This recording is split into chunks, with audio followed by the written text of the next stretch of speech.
क्या आपने कभी सोचा है कि आपकी शरीर को ऊर्जा कैसे मिलती है, या दवाइयाँ शरीर में जाकर काम कैसे करता है, या जितने भी ब्लड रिपोर्ट होते हैं RFT, LFT या लिपिड प्रोफाइल, उसका सही मतलब क्या होता है? तो इन सब को सही जवाब आपको मिलता है बायोकेमिस्ट्री में। मैं डॉक्टर मनीष कुमार आपको इस चैनल पर फार्मेसी, नर्सिंग और पैरामेडिकल छात्रों के लिए बायोकेमिस्ट्री को बहुत ही सरल, आसान भाषा में, एग्जाम ओरिएंटेड, कॉन्सेप्ट बेस्ड तरीके से पढ़ाऊंगा। तो बच्चों, बात करते हैं कि आखिर बायोकेमिस्ट्री है क्या। बायोकेमिस्ट्री को अगर जब तोड़ते हैं तो क्या, बायो प्लस केमिस्ट्री, बायो मतलब लाइफ, केमिस्ट्री मतलब केमिकल्स।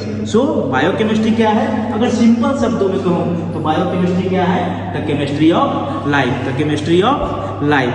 तो in biochemistry generally we deals with the chemical process which occur inside the living cells। तो बच्चों, बायोकेमिस्ट्री क्या है? बायोकेमिस्ट्री आपके शरीर में होने वाले जितने भी केमिकल रिएक्शंस है, जितने भी केमिकल प्रोसेस है, इसी को हम बायोकेमिस्ट्री कहते हैं। तो बच्चों, अब बात करते हैं हेल्थ केयर स्टूडेंट्स के लिए बायोकेमिस्ट्री क्यों जरूरी है। तो बच्चों, किसी भी डिजीज को समझना हो तो आपको बायोकेमिस्ट्री का जानकारी होना है। जैसे मधुमेह या डायबिटीज मेलाइटस या थायराइड, इस तरह का जो डिजीज है, जो कि कहीं ना कहीं एक मेटाबॉलिक डिजीज है, आपके शरीर में मेटाबॉलिज्म में कुछ गड़बड़ी होने से ये सब डिजीज होती है। तो इस तरह के डिजीज को आपको अंडरस्टैंड करने के लिए बायोकेमिस्ट्री का नॉलेज होना जरूरी है। इसके अलावा आप जो दवाई खाते हो तो वो दवाई शरीर में जाकर काम कैसे करता है, इसके लिए आपको बायोकेमिस्ट्री का नॉलेज होना जरूरी है।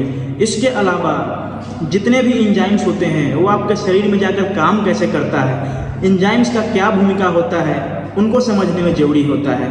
आपके शरीर में जितने भी मेटाबॉलिज्म हो रहे हैं उनको समझने के लिए, जैसे glycolysis, TCA cycle, HMP shunt या जितने भी लैब रिपोर्ट्स होते हैं उनको समझने में, इन सब जगहों पे बायोकेमिस्ट्री का हमारा बहुत बड़ा रोल होता है किसी भी हेल्थ केयर स्टूडेंट्स के लिए। तो बच्चों, इस सीरीज में हम क्या पढ़ेंगे?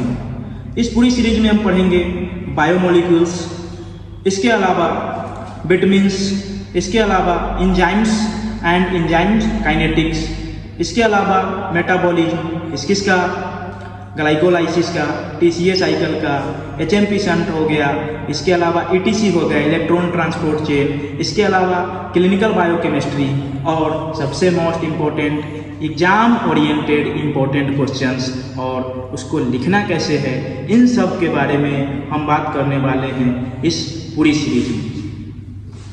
Biomolecules, enzymes and enzymes kinetics, vitamins, metabolism, acid base balance, clinical biochemistry और most important exam oriented important questions. तो बच्चों, इस चैनल पर मैं आपको बहुत ही आसान और सरल भाषा में बायोकेमिस्ट्री पढ़ाऊंगा with the help of diagrams and flow chart. इसके साथ ही हर टॉपिक को एग्जाम पॉइंट ऑफ व्यू से समझाऊंगा, इसके साथ इम्पोर्टेंट क्वेश्चंस की प्रैक्टिस कराऊंगा, साथ ही में शॉर्ट नोट्स भी प्रोवाइड करूंगा। यदि आप नर्सिंग, पैरामेडिकल और फार्मेसी के स्टूडेंट्स हैं तो यह वीडियो और यह बायोकेमिस्ट्री की सीरीज आप सबके लिए बहुत उपयोगी साबित हो सकती है। तो आप सबसे विनती है कि वीडियो को लाइक करें, चैनल को शेयर करें, सब्सक्राइब करें और हमें वैल्यूएबल कमेंट करके बताएं वीडियो कैसे लगा, ताकि हमारा आप सबसे सहयोग मिलता रहे, सपोर्ट मिलता रहे। थैंक यू बच्चों, लव यू सो मच। मिलते हैं इस बायोकेमिस्ट्री की अगली सीरीज में। तब तक के लिए खुश रहे, ख्याल रखें और पढ़ाई करते रहें। थैंक यू बच्चों।